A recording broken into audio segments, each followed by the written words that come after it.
ஆச்சி அதிரசமா விடுங்க, கையில தட்டி சூடான எண்ணெயில பொரிச்சா அதிரசம் ரெடி.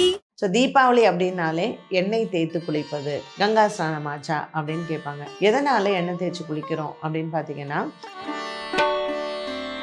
அன்னைக்கு பாருங்க சனி மகா பிரதோஷம். இந்த சனி மகா பிரதோஷத்தில் தாந்தேராஸ் வருது. அன்னைக்கு தான் நம்ம யம தீபம் ஏற்றுறோம். ஸோ இந்த சனிக்கிழமை நீங்கள் மிஸ் பண்ணாமல் உங்கள் வீட்டு வாசலில் கோதுமை மாவில் ஒரு அகல் விளக்கு நம்ம பண்ணி, நம்ம மண் அகலில் அந்த கோதுமை அகலை வச்சு நல்லா ஃபுல்லாக நல்லெண்ணெய் ஊற்றி அதில் 4 முகம் எரியணும். இதுதான் யம தீபம். ஸோ 4 திரிகள் போட்டு 4 முகத்துடன் ஏற்றக்கூடிய இந்த யம தீபம் எதற்காக இதை நாம் பிரதோஷத்தில் திரையோதசியில் இதை பண்ணுறோம் அப்படின்னு பார்த்தீங்கன்னா, ஸோ இன்றைய நாளில் வெள்ளி வாங்கிறது ரொம்ப விசேஷம். வட இந்தியர்கள் எல்லாம் அதை தான் பண்ணுவாங்க. தசரா அவர் அங்கே 10 நாள் அந்த போர் முடிஞ்சு எல்லாரோடையும் திரும்பி வரார். 1 மாதம் ஆறுது. இந்த அமாவாசைக்கு அவர் வந்துடுறார் அயோத்தியைக்கு. ஸோ அவர் வரார் அப்படின்னு தெரிஞ்ச உடனே தீபங்கள் ஏற்றி புத்தாடை உடுத்தி வான வேடிக்கைகளுடன் ராமரை வரவேற்றார்கள். இந்த லக்ஷ்மி குபேர பூஜை அப்படிங்கிறதையும் நம்ம சாயங்காலம் செய்கிறோம். இந்த வருடம் திங்கட்கிழமை மாலை 6 மணிலேருந்து 7 மணிக்குள் இந்த குபேர பூஜையை நாம் செய்யலாம்.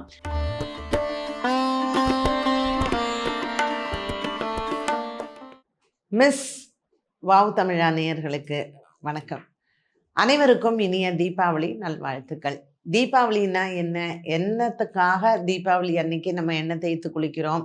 ஸோ வான வேடிக்கைகள், புத்தாடை, இது எல்லாம் தான் தீபாவளி. தீபாவளியினுடைய தாத்பரியம் என்ன? இருள் நீங்கி ஒளி பரவட்டும் அப்படிங்கிறது தான். ஸோ மனிதர்களாகிய நாம் எத்தனையோ பாவங்கள் நம்ம செய்கிறோம், தெரிஞ்சு செய்கிறோம், தெரியாமல் செய்கிறோம். இது எல்லாம் இந்த பாவங்களை தீர்த்து நமக்கு ஒரு நல்ல வாழ்க்கை கிடைக்கணும் அப்படிங்கிறதுக்காக தான் கங்கா ஸ்நானம் அப்படின்னு சொல்கிறோம். எல்லாரும் போய் கங்கையில் குளிக்க முடியாது. நம்ம வீட்டில் நம்ம குளிக்கக்கூடிய தண்ணியை நம்ம எடுத்து தலையில் ஊற்றும் பொழுது கங்கே கங்கே கங்கே அப்படின்னு சொல்லிட்டு நம்ம கங்கா ஸ்நானம் பண்ணிக்கிறது தான். ஸோ தீபாவளி அப்படின்னாலே எண்ணெய் தேய்த்து குளிப்பது, கங்கா ஸ்நானம் ஆச்சா அப்படின்னு கேட்பாங்க. எதனால் எண்ணெய் தேய்ச்சி குளிக்கிறோம் அப்படின்னு பார்த்தீங்கன்னா, இந்த ஐப்பசி மாதம் சூரிய பகவான் துலாம் ராசியில் சஞ்சாரம் பண்ணுறார்.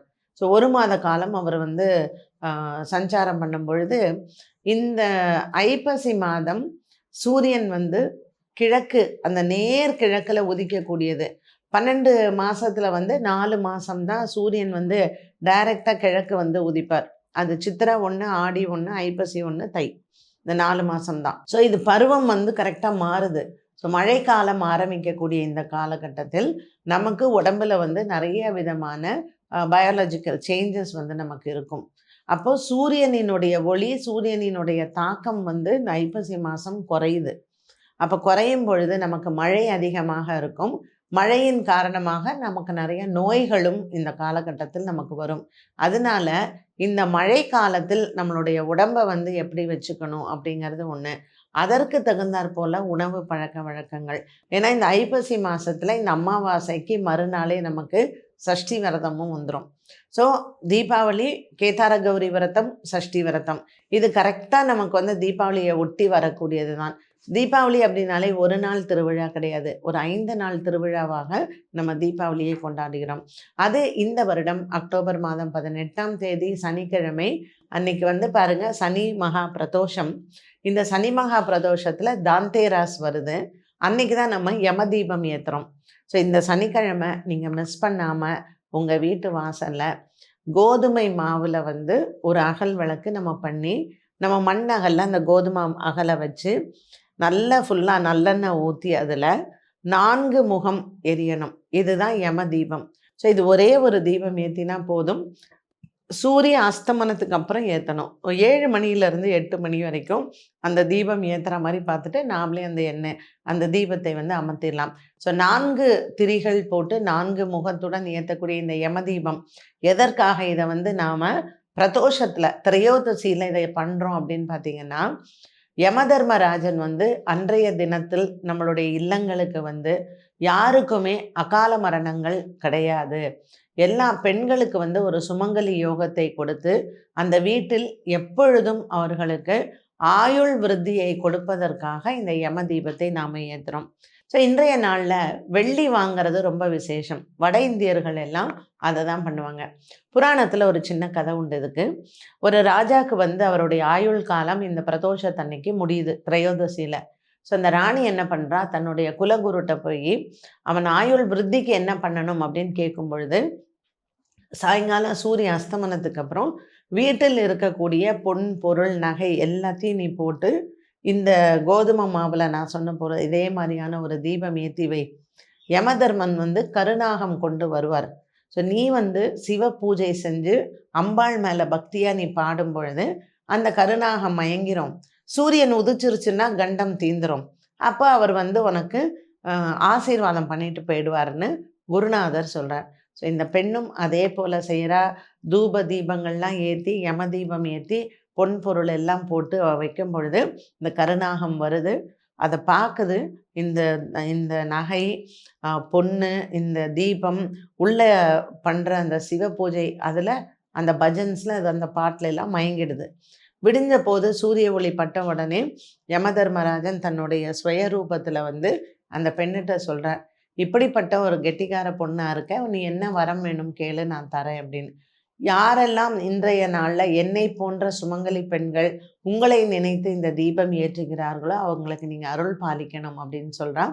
ஸோ அன்றைய நாள்லேருந்து இன்னைக்கு வரைக்கும் நம்ம இந்த யம தீபம் ஏற்றக்கூடிய வழக்கம் இதனால் ஏற்பட்டது தான். ஸோ மறுநாள் வந்து கோவர்த்தன பூஜை பண்ணுறோம். அதுக்கு மறுநாள் நம்ம தீபாவளியை கொண்டாடுறோம். அதுக்கு அடுத்த நாள் கேதார கௌரி விரதம் கொண்டாடுறோம். அதுக்கு அடுத்த நாள் பாய் தூஜ். ஸோ அண்ணன்மார்கள் தங்கச்சிங்களுக்கெல்லாம் சீர் கொடுக்கக்கூடிய நாள். இப்படி 5 நாட்கள் நம்ம வந்து இந்த தீபாவளி கொண்டாட்டத்தில் பண்ணுறோம். ஸோ இதில் வந்து ராமர் காலத்தில் நமக்கு வந்து யுகங்கள்னு சொல்கிறோம் இல்லையா. ஸோ திரேதா யுத்தத்தில் வந்து ராமர் காலத்தில் எப்படி வந்து கொண்டாடினாங்க, ராமர் அயோத்தியைக்கு வரார். 14 வருடம் மக்கள் வந்து ரொம்ப அவங்க தீபம் ஏற்றலை, புத்தாடை உடுத்தலை, ரொம்ப சோகத்தில் இருக்காங்க. ராமர் ராவணனை வதம் பண்ணி எப்போ அவர் வதம் பண்ணுறாரு, புரட்டாசி மாகாளி அமாவாசையிலேருந்து 10 நாள். ஸோ தசரா அன்னைக்கு விஜயதசமியில் அவர் வெற்றி பெறார். தசரா அவர் அங்கே 10 நாள் அந்த போர் முடிஞ்சு எல்லாரோடையும் திரும்பி வரார். 1 மாதம் ஆறுது. இந்த அமாவாசைக்கு அவர் வந்துடுறார் அயோத்தியைக்கு. ஸோ அவர் வரார் அப்படின்னு தெரிஞ்ச உடனே தீபங்கள் ஏற்றி புத்தாடை உடுத்தி வான வேடிக்கைகளுடன் ராமரை வரவேற்றார்கள். ஸோ ராமாயண காலத்து தீபாவளி அதன் மூலமாக கொண்டாடப்பட்டது. கிருஷ்ணர் காலம் துவாபராயுகம் நரக சதுர்தசின்னு சொல்கிறோம்.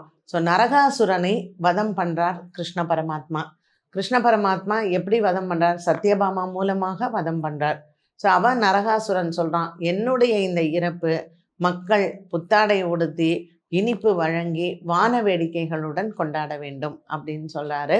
ஸோ அதனுடைய தாற்பயமாக கிருஷ்ண பரமாத்மாவும் என்ன பண்ணுறார், தன்னுடைய மகனை அவர் வந்து கொல்றாரு. அந்த கொலை பாவம் தனக்கு தீரணும்னு எண்ணெய் தேய்ச்சி யமுனை நதியில் நீராடுறார். ஸோ நாமளும் நம்மளுடைய பாவங்கள் தீரணும், நமக்கு புண்ணியம் சேரணும்னு எண்ணெய் தேய்த்து குளிக்கக்கூடிய ஒரு பாரம்பரியத்தை நாமளும் வந்து ஃபாலோ பண்ண ஆரம்பித்தோம். அதுக்கு பிறகு நம்ம இந்த கலிகாலத்தில் வந்து பார்த்திங்கன்னா திருமலை நாயக்கர் மன்னர் காலத்திற்கு பிறகு நம்ம இன்னைக்கு கொண்டாடக்கூடிய தீபாவளியை நம்ம வழக்கத்தில் கொண்டாடுகிறோம். ஸோ ரொம்ப யுகங்களாக பல 1000 வருடங்களாக நம்ம தீபாவளியை வந்து கொண்டாட்டத்தில் புத்தாடை, இனிப்பு, பட்டாசு இது 3ம் இல்லாமல் தீபாவளி கிடையவே கிடையாது. இன்னொரு புராணத்தில் சொல்லக்கூடியது என்ன அப்படின்னு பார்த்தீங்கன்னா, நம்ம முன்னோர்கள் வந்து இந்த புரட்டாசி மாதத்தில் மகாலய பட்ச காலத்தில் அவங்க பித்ருலோகத்திலிருந்து பூலோகத்திற்கு வர்றாங்க. ஸோ பூலோகத்தில் அவங்க இருக்கக்கூடிய இந்த காலம் முடிந்து அவங்க திரும்பவும் பித்ருலோகம் போகிறாங்க. அந்த பித்ருலோகம் போகிறதுக்கு நம்ம வழி காமிக்கிறோம். அந்த வழி காமிக்கிறதுக்கு தான் தீபங்கள் ஏற்றி நம்ம வான வேடிக்கையெல்லாம் வெடித்து பட்டாசு அப்படின்னு சொல்லி அதை கொளுத்தி அவங்கள நம்ம வழி அனுப்பி வைக்கிறோம். அவங்களும் ஆசீர்வாதம் பண்ணிட்டு போகிறாங்க. ஸோ இப்படிப்பட்ட பல விஷயங்கள் நம்ம முன்னோர்கள் வந்து நமக்கு சொல்லியிருக்கிறது தான் இந்த தீபாவளி கொண்டாட்டங்க. இன்னொன்று, ஒரு தீபாவளியில் நம்ம சாயங்காலம் மகாலட்சுமியை வரவேற்கிறோம். லக்ஷ்மி பூஜையை இன்றைய நாள் வரைக்கும் இந்த லக்ஷ்மி குபேர பூஜை அப்படிங்கிறதையும் நம்ம சாயங்காலம் வந்து செய்கிறோம்.